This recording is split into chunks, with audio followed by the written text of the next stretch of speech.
Sirrijirtuu kabajamtoota hordoftoota maamiltoota chaanaalii YouTube isaa Ibraahim baga jiraatan nageenyi koo kan jaalalaa fi kan kabajaa iddoo jirtanitti sinaa dhaqqabuun siniin jedha.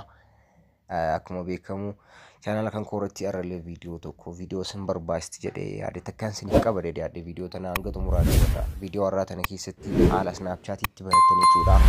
Namoota chat walii gochuu liivii seenu akkasuma immoo suuraalee mimmiidhagoo ka'uu fi achuma irratti immoo poosti gochuu haala itti dandeessanii namoota wajjin miitti gochuu itti dandeessan isinitti agarsiisa. Viidiyoo tanaan garumaa daawwadha. Namoonni chaanala koo faana taatan subscribe gochuudhaan maatii keenya ta'uu nu jajjabeessa isiniin jedha.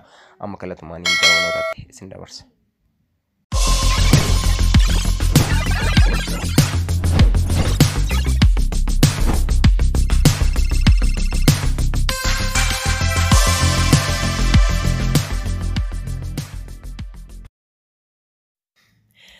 Ayyakaa kabajamtoota fi hordoftoota jalqaba irratti ka Snapchat banachuudhaaf appilikeeshinii Snapchat qabaachuu qabaattanii appilikeeshinii akka argattan Play Store irraa yookaan immoo Telegram kan koo irraa argattu. Telegram kan koo description box keessa isiniif kaa'a.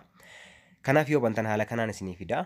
Sign up yoo jettaniin continue ka jedhu isiniif fida. Continue gootanii achi booda ayyama kennitaniif allow jettanii jechuudha. Isaan booda maqaa keessan isin gaafata. What's your name ka jedhu kanas bira jira. First name and the last name ka jedhu maqaa faazirii keessan maqaa abbaa fi maqaa jalqabaa maqaa keessan as biratti katabu jechuudha. Sign up gootanii sana booda when is your birthday jedha guyyaa dhalootaa keessanii isin gaafata jechuudha. Guyyaa dhalootaa waan sadii kan guuttan tokkoffaa guyyaa ni guuttanii achi booda manziin jira.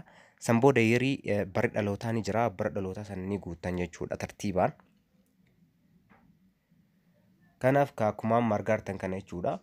As jala kanatti waan sadiin kana isiniif fidaara. Kun waan fakkeenyaaf February 2 2004 jedha. Isa kana ni jijjiira. Kanaaf waan February 2 akkasuma March 2 godhaara.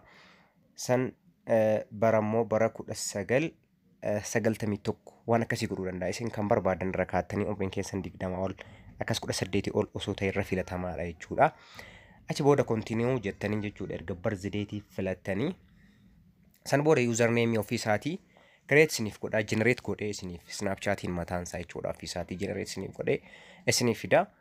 Achi booda password isin gaafata. Password keessan as biratti katabdan jechuudha. Password baay'ee cimaa ta'e itti katabdan jechuudha. Set gootanii password keessan yoo barbaadan dhoksanii anama barreessee jira. Email isin gaafata sana booda email keessan ni barreessitan as biratti. Kun anama isumaan911@gmail.com jedhu kanaan katabee fi jira.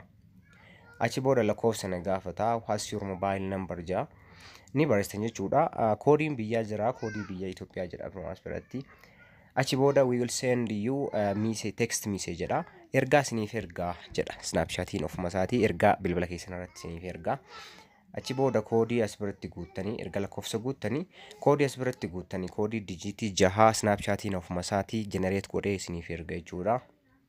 Achi booda continue jettaniin Snapchatiin dhibbaan dhibbatti ni banama. Friendonni keessan kan fayyadaman kan isin hin beeknee fi kan beektanis jiraachuu danda'u achi booda jechuudha. Suuraalee haala ajaa'ibaatiin kan kaasuudha. Snapchatiin kun suuraa baay'ee miidhagsee kaasa jechuudha. Suuraa namaa kana haala miidhagaadhaan kaasa. Leevii waraabuu hin dandeessanii, directory seentanii haasa'uu hin dandeessanii, viidiyoo waraabuu hin dandeessanii, namoota waliin chat gochuu hin dandeessanii. Kanaaf xumureera. Assalaamu alaykum warahmatullahi.